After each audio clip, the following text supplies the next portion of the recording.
feminists may say to you, Rollo, you're just insecure, you're afraid that we as women are starting to take your jobs away and we're making a market more competitive. Why are you so insecure and afraid of us? Okay, what I would say is that's an emotional argument and I'm making a rational argument.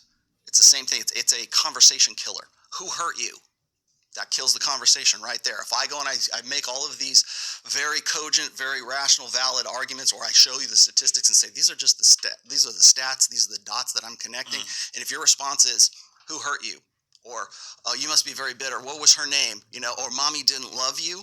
That's an emotional response. So it's the same thing. It's like, well, you're just an insecure man because you're bringing this up. No, I am giving you objective reality, and you have no counter argument for these women that you're saying you're speaking to, that approach you and have these conversations, that are doing well in life, successful, they're literally saying, what do I have to do? Dumb it down. You've used that.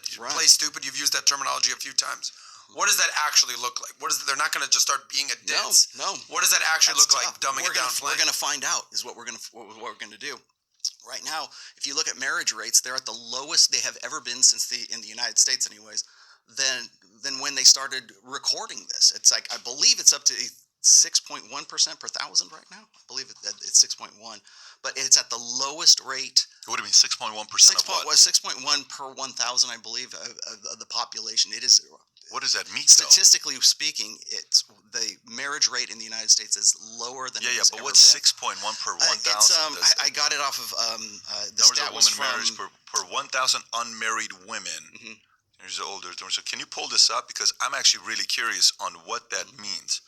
I do know fewer people are getting married. Yep, it's at the lowest rate. Absolutely. I mean, I got one chart here that says marriage more than a century of change. If you go back to 50s, 90.2% of folks were getting married. Today, it's 31.1%. Yes. Okay. The U.S. marriage rate, the number of women's marriages per 1,000 unmarried women, 15 years and older, is the lowest it's been in over a century at 31.1. That is roughly 31 marriages per 1,000 unmarried women. The marriage rate was the highest in 1920 at 92.3. Since 1970, the marriage rate has declined almost 60%. Why is that happening?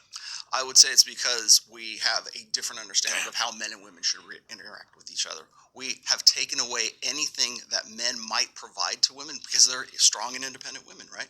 That side of hypergamy where it's the 3 Ps, parental investment, protection, and provisioning, women can do that themselves. And when we have a social order that makes men like Homer Simpson, or we turn them into incompetent men, or we say, we can just simply look at the stats, like 40% of guys are going to college right now.